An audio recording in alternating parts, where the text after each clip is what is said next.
हमें कुछ मेजेस दिखाए जाते हैं जो कि किसी मैजिक सर्कल पे काम कर रहे थे। वो कहते हैं ये ऑर्डर तो हमें मैजिक टावर से आया है, लेकिन फिर भी तुम्हें नहीं लगता कि ये काम कोई भी लो लेवल का म्यूजिशियन कर सकता था? तो दूसरा कहता है हाँ बिल्कुल, मुझे भी यही लगता है। और वहाँ पे किसी ने नोटिस लगाया हुआ था कि लेक पर किसी का भी आना मना है टेम्परेरली, और वहाँ पे 2 मेजेस थे। तो पहला कहता है मैं तो वैसे ही बहुत ज्यादा बिजी हूँ, लेकिन एक स्टार क्लास के मेज को यहाँ भेजना ये तो रिसोर्सेज का वेस्ट है ना। दूसरा कहता है अपेरेंटली सारे ब्रांचेस को समझ नहीं आया यहाँ पर हो क्या रहा है, इसलिए हमें यहाँ पर भेजा है। लेकिन जैसे ही हमने बैरियर को इंस्पेक्ट कर लिया ना, आंसर हमारे सामने आ जाएगा। और तभी वो नीचे आता है और मैजिक सर्कल को फिर से एक्टिवेट करता है। लेकिन उसके सामने वो कहता है ये बैरियर ये तो बिल्कुल ठीक है ना, यहाँ पे तो कुछ भी गड़बड़ नहीं है। और दूसरा कहता है मुझे भी ऐसा लगता है, इसमें कोई भी अब नॉर्मेलिटी नहीं है। और तब वो अपने पाँव के नीचे देखता है, वो सोचता है ये पानी ये भी बिल्कुल ठीक है, कुछ भी मेल फंक्शन नहीं कर रहा। लेकिन उनमें से पहला कहता है क्या तुमने नोटिस किया कि यहाँ पे कोई चीज एब्सेंट है? वो कहता है क्या कोई एब्सेंट है, जैसे कोई अजीब चीज? कहीं तुम्हारे कहने का मतलब है? वो कहता है हाँ बिल्कुल, वही बीस्ट वो मॉन्स्टर जो यहाँ पर रहा करता है अंडरग्राउंड, अब वो यहाँ पर नहीं है। तुम्हें लगता है ये बिल्कुल खामोश है, और उस ग्रेट बीस्ट का ओरा वो बिल्कुल डिसअपियर हो गया है।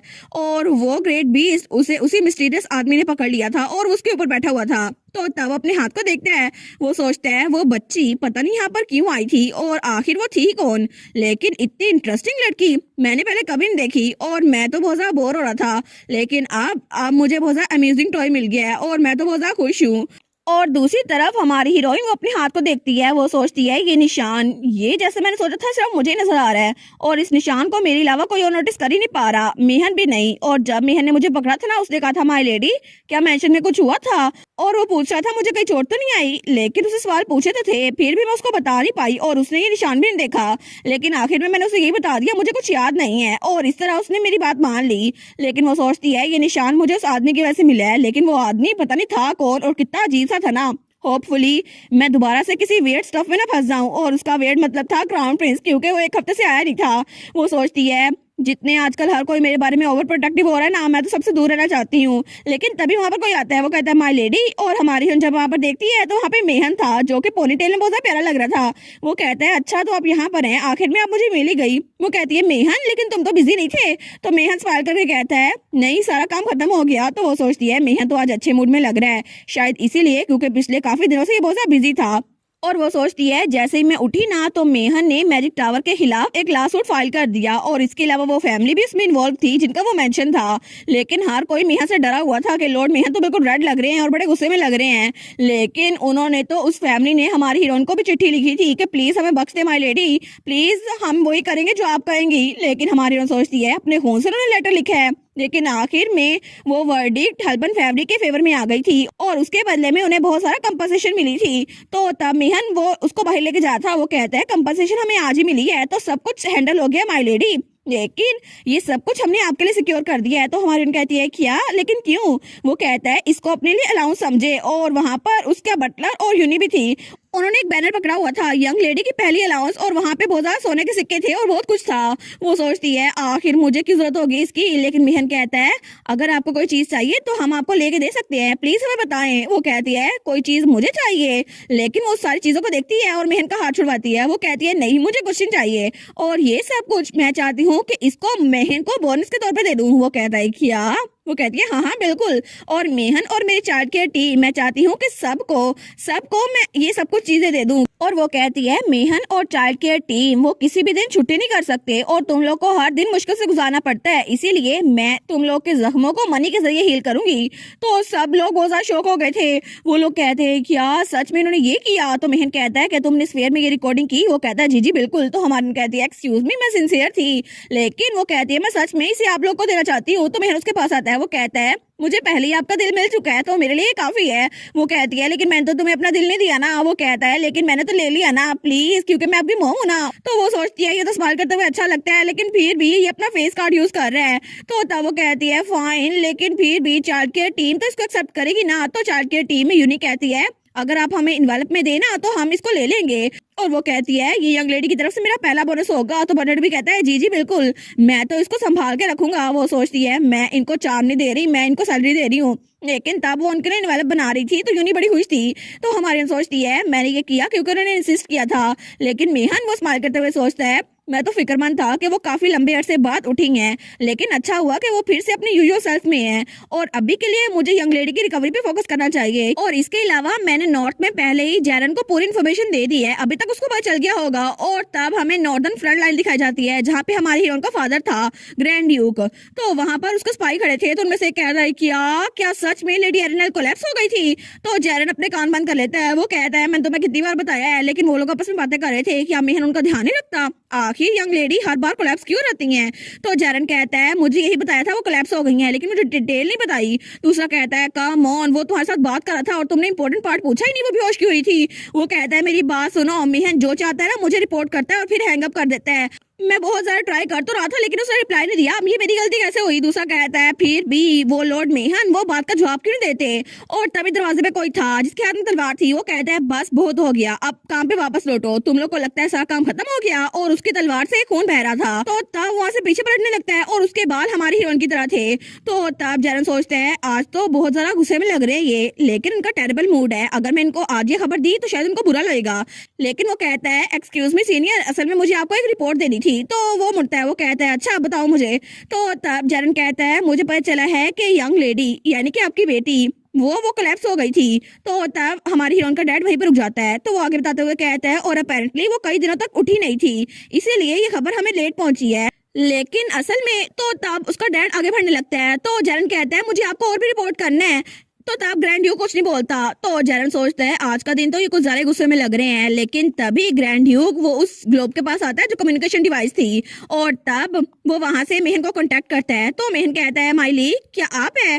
तो तब वो बड़े गुस्से में आते हुए कहता है मेहन मुझे जरा एक्सप्लेन करो, आखिर वो कोलैप्स क्यों हुई थी और आखिर क्या कुछ हुआ था। और जैसे ही मेहन ने उसे हमारी एरनल के बारे में बताया था ना डिटेल से, और ये बताया था कि एरनल बिल्कुल ठीक है, तो उसने हैंगअप कर दिया था। वो कहता है ठीक है मैं चलता हूँ।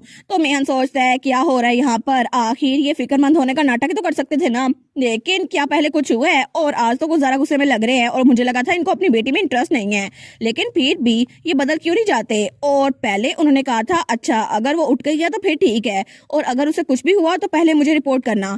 तो वो सोचता है पता नहीं ये बदलने वाला है या फिर नहीं, लेकिन बचपन में तो बहुत अच्छा था। तो वो कहता है चलो जो भी है भूल जाओ उसको, चाहे ये दूर है या नहीं, लेकिन मैं एरिनल को बड़ा करके रहूंगा। और तब उसे अपने सुपीरियर पे बड़ा गुस्सा आया था। वो सोचता है जब मैं छोटा था ना तो मेरी मेमोरी में ये बहुत अच्छा था, क्योंकि तब मैं स्ट्रीट्स में घुमा करता था और एक दिन मेरी तरफ किसी ने हाथ बढ़ाया और वो हाथ मेरी तरफ बढ़ाने वाला एक बच्चा था। उस बच्चे ने कहा था क्या तुम मेरे साथ आना चाहोगे। लेकिन तब वो एक बच्चा था जो कि अभी का ग्रैंड ड्यूक है और वो बहुत अच्छा था, लेकिन मैंने उसका हाथ पकड़ लिया और उसके बाद वो मुझे अपना दोस्त बनाकर हेल्बन स्टेट में ले आया। और पहली बार मैंने जिंदगी में कुछ अच्छा महसूस किया, क्योंकि यहाँ पर लाइफ बहुत ज्यादा अच्छी थी और सब लोग मेरी तरफ बहुत ज्यादा बुरी नजर से देखते थे कि एक कॉमनर का लड़का उसमें क्या ही टैलेंट होगा। लेकिन मैं ग्रैंड ड्यूक के पीछे चलता रहा और उसकी वजह से मैं इस स्टेट में आ गया और तब सबकी नजरें मेरी तरफ थी, लेकिन मैं सब नजरों को बर्दाश्त करता रहा और सबकी बातें भी सुनता रहा, क्योंकि मैं पहली बार ऐसी लाइफ में आया था। लेकिन फिर भी तब मैं सिर्फ एक इंसान पर ट्रस्ट कर सकता था और वो बच्चा वो हमेशा मेरे सामने चलता रहा। लेकिन तब वो हंसता है, वो कहता है आफ्टर ऑल उसने मेरी हेल्प की थी, लेकिन अब वो नॉर्दर्न फोर्ट्रेस में बैठा हुआ है और ड्रैगन के साथ लड़ी जा रहा है, लेकिन अपनी बेटी का ध्यान नहीं रख सकता। तो तब दरवाजे दस्तक होती है, कोई कहता है लॉर्ड मेहन ये डिलन हूँ मैं। तो वो कहता है अंदर आ जाओ। तो वो कहता है मुझे माफ कीजिएगा रात के इस वक्त आपके पास आया हूँ, लेकिन रॉयल पैलेस से एक लेटर आया था। वो कहता है क्या, लेकिन लेडी के लिए तो कोई लेटर नहीं आए थे। वो कहता है वेल ये लेटर ये आपके लिए आया है क्योंकि आपको एम्पीरियल पैलेस बुलाया जा रहा है। तो तब अगले दिन हमारा मेहन वो एम्पीरियल पैलेस की तरफ जा रहा था और तब वो तो बहुत ज्यादा तैयार था और बहुत ज्यादा प्यारा लग रहा था। तो जैसे ही वो आगे आता है ना तो वहाँ पे एम्प्रेस बैठी हुई थी और वो तो बहुत ज्यादा प्यारी लग रही थी। तो तब मेहन उनको ग्रीट करता है, वो कहता है आपसे मिलकर बहुत ज्यादा खुशी हुई। तो एम्प्रेस कहती है हम बहुत दिनों बाद मिल रहे हैं ना, प्लीज आप यहाँ पर आके बैठे। तो मेहन वहाँ पे बैठ जाता है। तो मेहन बैठते हुए कहता है थैंक यू योर मैजेस्टी और आपकी ग्रेस के लिए थैंक यू सो मच, मैं बिल्कुल ठीक था। तो वो कहती है वेल मैंने कौन सी ग्रेस दिखा दी आप पे, लेकिन लॉर्ड मेहन आप तो बिल्कुल वैसे ही हैं जैसे पहले थे। वो कहता है वेल ये सिर्फ एक कर्टेसी है ना, लेकिन एम्प्रेस कहती है ड्यूक मेहन आप तो तब से लेकर अब तक रिजिड ही हैं। तो वो कहता है क्योंकि योर मैजेस्टी आप अनरिजर्व थी। लेकिन एम्प्रेस कहती है अच्छा ऐसा है, लेकिन अगर कोई सीट पे ज्यादा देर तक बैठा रहे तो ऐसा रहता है और पावर और ग्लोरी किसी को भी एडिक्टिव बना देते हैं। तो तब वो कहती है प्लीज चाय पिए और इसके अलावा आपको जो पसंद आता है यहाँ से ले ले। वो कहता है थैंक यू और तब मेहन चाय का कप उठाता है। वो सोचता है क्या मैं कुछ कहूँ, लेकिन बात तो उनको शुरू करनी चाहिए ना। तो एम्प्रेस कहती है मैं जानती जानती हूँ कि पैसियन आपके लिए बहुत बड़ा मसला खड़ा करता है रोजाना वहाँ पर आकर। तो वो सोचता है बिल्कुल मुझे लगा ही था कि वो क्राउन प्रिंस की बात करने वाली हैं, लेकिन असल में मैं इनकी बात से मना नहीं कर सकता, वो सच में बहुत बड़ा मसला खड़ा करते हैं। लेकिन उससे कहता है नहीं योर मैजेस्टी, उसके अलावा मैं चाहता हूँ कि वो वहाँ पे आते रहे क्योंकि उनके साथ लेडी एरिनल खुश रहती हैं और उन्हीं की वजह से लेडी की एक्टिविटी थोड़ी सी इंक्रीज हो गई है और वो बच्चों के साथ घुल मिल के रहती हैं। तो एम्प्रेस कहती है अच्छा ये बात है, लेकिन मैं तो ऐसी फिक्रमंद हो रही थी ना कि शायद क्राउन प्रिंस वहाँ पर रोजाना खुद ही रहता है। तो मेहन कहता है वेल मैं जानता हूँ कि योर मैजेस्टी आप यंग लेडी को बहुत ज्यादा पसंद करती हैं, लेकिन मैं उसके लिए बहुत ज्यादा ग्रेटफुल हूँ। तो एम्प्रेस कहती है नहीं मेरी उसके लिए फिक्र, तुम्हें इसके लिए फिक्र करने की जरूरत नहीं है, लेकिन असल बात ये है कि वो बच्ची वो सेम टू सेम उसकी तरह मिलती है और वो तो ड्यूक हेल्बन की तरह बिल्कुल भी नहीं लगती। तो वो सोचता है क्या वो मेरे सुपीरियर की तरह नहीं लगती, इसका मतलब है वो अपनी मदर से मिलती है, लेकिन उसकी मदर कौन होगी, वो तो सिर्फ एक इंसान हो सकती है ना, उसकी मॉम, लेकिन उसकी मॉम को मैंने कभी नहीं देखा। लेकिन एम्प्रेस एजीनी और ड्यूक की फैमिली वो तो आपस में बहुत ज्यादा क्लोज थे और वहाँ पे एक और लड़की भी थी, लेकिन क्या उनको उनकी याद आ रही है, फिर भी कुछ भी हो लेकिन एम्प्रेस एजीनी इस वक्त बहुत ही ज्यादा फिक्रमंद लग रही हैं और बहुत ज्यादा उदास, जैसे वो किसी को बहुत ज्यादा मिस कर रही थी।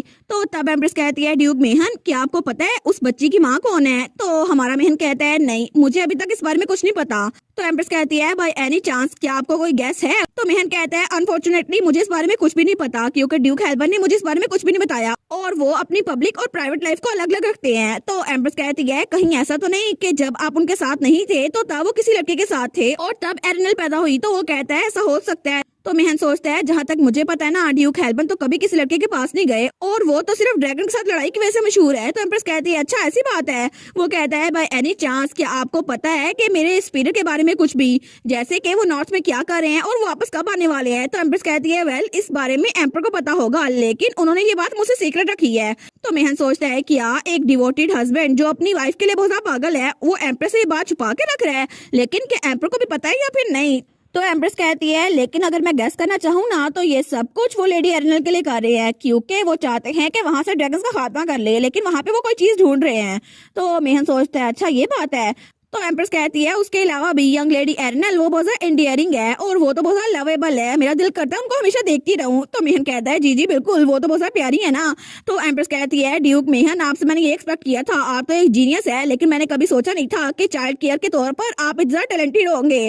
वो कहता है नहीं नहीं सारा क्रेडिट यंग लेडी को जाता है। तो हमारी हीरोइन अपने कमरे में बैठी थी, वो सोचती है मेरे बारे में कोई बात कर रहा है। तो एम्प्रेस जीनी कहती है मैंने सुना था कि क्राउन प्रिंस आज फिर से आपके स्टेट में जाने वाले हैं। तो वो कहता है जी बिल्कुल मैंने उसके लिए तैयारी कर ली है। तो एम्प्रेस कहती है आजकल वो बहुत ज्यादा मेहनत कर रहा है क्योंकि उसने पिछला पूरा हफ्ता कुछ काम नहीं किया था, लेकिन वो सच में चाहता है कि वो एरिनल से मिले। वो कहता है जी जी बिल्कुल हम उनका ध्यान रखेंगे। और तब हमें हेल्बन स्टेट दिखा जाती है, तो वहाँ पे हमारा हीरो पहुंच गया था और जाते ही उसने हमारी हीरोइन को गले लगा लिया था। वो कहता है एरिनल मैं तुम्हें कितना मिस किया, तुमने मुझे मिस किया, मैं तो तुम्हारे बारे में सोचना बंद ही नहीं कर सकता था।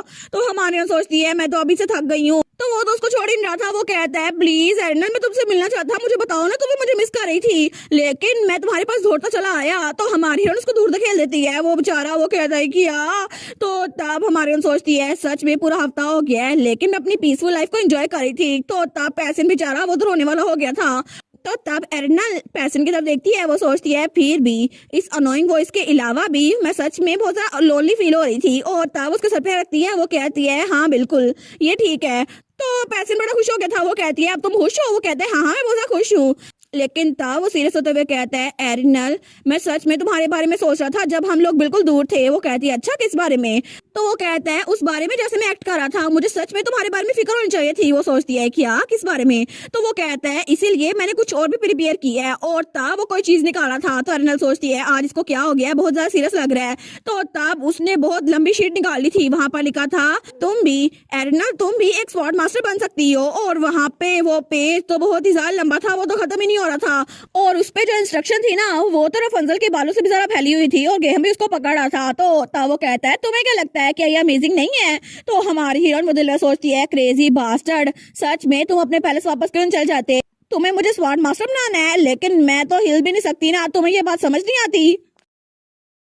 और इसी के साथ ये वाला पार्ट यहीं पर ख़त्म। तो आप लोग बताइएगा आप लोग को ये पार्ट कैसा लगा और वीडियो को लाइक और चैनल को सब्सक्राइब लाजमी कीजिएगा।